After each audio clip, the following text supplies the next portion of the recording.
اس جز میں جو پہلا مضمون ہے اسے اگر ہم ٹائٹل دینا چاہیں تو یہ کہہ سکتے ہیں کہ character and rationality wins the hearts, یعنی کردار اور مضبوط دلائل والا انسان ہو تو وہ دوسروں کے دلوں کو جیت سکتا ہے۔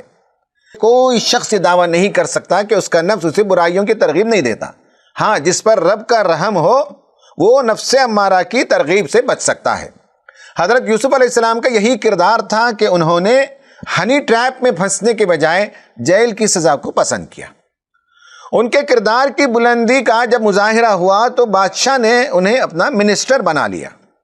ہم اس موضوع پر تفصیل سے آگے گفتگو کریں گے۔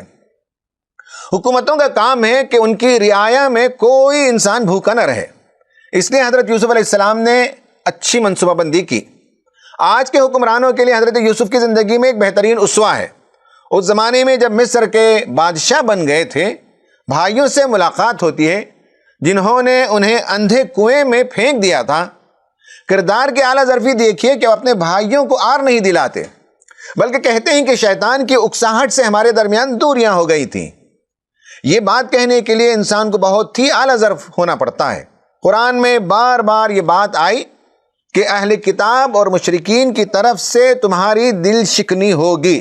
اس جز میں حضرت یوسف علیہ السلام کے بارے میں ہمیں معلوم ہوتا ہے کہ ان کے بھائیوں نے فزیکلی اور ایموشنلی ہرٹ کیا۔ ایموشنل پین سے گزرتے وقت قرآن ہمیں وہی نسخہ بتاتا ہے جو یہاں حضرت یوسف علیہ السلام کے بارے میں قرآن نے بتایا۔ حقیقت یہ ہے کہ اگر کوئی تقوی اور صبر سے کام لے تو اللہ کے ہاں ایسے نیک لوگوں کا اجر مارا نہیں جاتا۔ مسلمانوں کو چاہیے کہ صبر اور تقوی کا دامن مضبوطی سے تھامے رہیں۔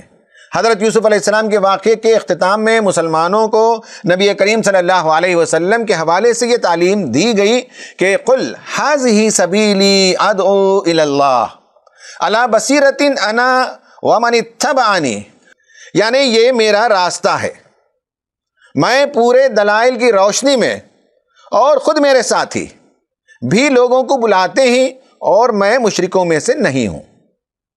اس میں جو دوسرا مضمون ہے وہ ہے don't you want to change, کیا تم اپنی حالت بدلنا نہیں چاہتے؟ اس کتاب کو اللہ تعالیٰ نے نازل کی مگر لوگ ہیں کہ مان کر نہیں دیتے۔ ان سے کہا گیا کہ آسمانوں کو کس طرح بغیر سپورٹ کے بنایا، چاند اور سورج کو کس طرح سے گردش میں لگایا، زمین کو اس نے کیسے پھیلایا اور اس میں طرح طرح کے پانی کے ذخائر پیدا کیے اور رواں دواں نہریں بنائیں، پھلوں کے جوڑے بنائے۔ اگر وہ غور کرتے تو انہیں خدا کا پتہ ملتا اور قرآن کی حقانیت بھی واضح ہوتی۔ لوگو، عقل سے کام لو اور غور و فکر کرو، تمہارا رب بہت معاف کرنے والا ہے، لیکن یاد رکھو جب وہ پکڑنے پر آتا ہے تو سخت پکڑتا ہے۔ وہ ہر باریک چیز سے واقف ہے۔ عورتوں کے رحم میں پلنے والے بچے، تمہارے دلوں میں اٹھنے والے لطیف خیالات، ان سب کو وہ جانتا ہے۔ یاد رکھو جب تک لوگ بدلنا نہیں چاہیں گے اس وقت تک تمہاری قوم کی صورتحال بدلنے والی نہیں ہے۔ بجلی پر غور کرو، جب کڑک کے ساتھ بجلی کونتی ہے تو تمہیں پتا چلے گا کہ تم کتنے کمزور ہو اور تمہارا خدا تمہیں کیسے کیسے طریقوں سے پکڑ سکتا ہے۔ تم اس کی بات مانو یا نہ مانو، ساری کائنات چاہتے نہ چاہتے ہوئے اسی کے آگے جھکی ہوئی ہے۔ یاد رکھو کہ اگر تم انسانیت کے لیے مفید ہو تو اللہ تعالیٰ تمہیں باقی رکھے گا، اور اگر تم انسانیت کے لیے زحمت ہو تو جھاگ کی طرح اڑ جاؤ گے اور تمہارا نام و نشان تک باقی نہیں رہے گا۔ یہ بھی یاد رہے کہ جو لوگ ایمان لائیں گے ان کے دل اللہ تعالیٰ کی یاد ہی سے اطمینان پاتے ہیں۔ اور جان جاؤ کہ اگر تمہیں peace of mind and contentment of heart چاہیے تو خدا کو یاد کرو۔ اس کے بعد اس جز کا تیسرا ابھرا ہوا مضمون ہے hope you understand the darkness you are in, یعنی تم جس اندھیرے میں ہو شاید تمہیں اس کا احساس ہو۔ رسولوں کو دنیا میں اللہ تعالیٰ نے اس لیے بھیجا کہ تمہیں اندھیرے سے نکال کر روشنی میں لے آئے۔ نبیوں کے قصے بھی اس بات کو ثابت کرنے کے لیے بیان کیے گئے۔ جو لوگ رب کا انکار کرتے ہیں ان کے اگر اچھے اعمال بھی ہوں تو دھول سے زیادہ ان کی کوئی حیثیت نہیں۔ جن لوگوں نے غلط لیڈروں کی اتباع کی وہ جب جہنم میں جائیں گے تو ایک دوسرے کو ملامت کریں گے۔ اس لیے ضروری ہے کہ اپنے لیڈروں کا انتخاب کرنے سے پہلے جان لیں کہ وہ ہمیں جنت کی طرف لے جائیں گے یا جہنم کے کسی کھڈ میں لے جا کے اتاریں گے۔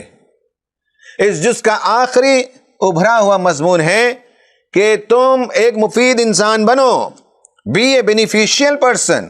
مومن ایک پھلدار درخت کے مانند ہوتا ہے جو سب کے لیے مفید ہوتا ہے، اور ابراہیم علیہ السلام نے بھی یہی دعا کی کہ وہ اور ان کی اولاد انسانیت کے لیے مفید ہو جائیں، اور وہ ایسے عظیم کارنامے انجام دے گئے کہ قیامت تک لوگ ان کو یاد کرتے رہیں گے۔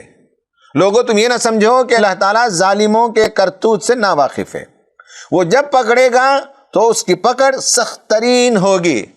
لوگ اسلام کے خلاف چالیں چلتے ہیں، مگر اللہ بھی اپنی ایک چال چلتا ہے۔ یہ وہ مضامین تھے جو اس صورت میں آئے ہیں۔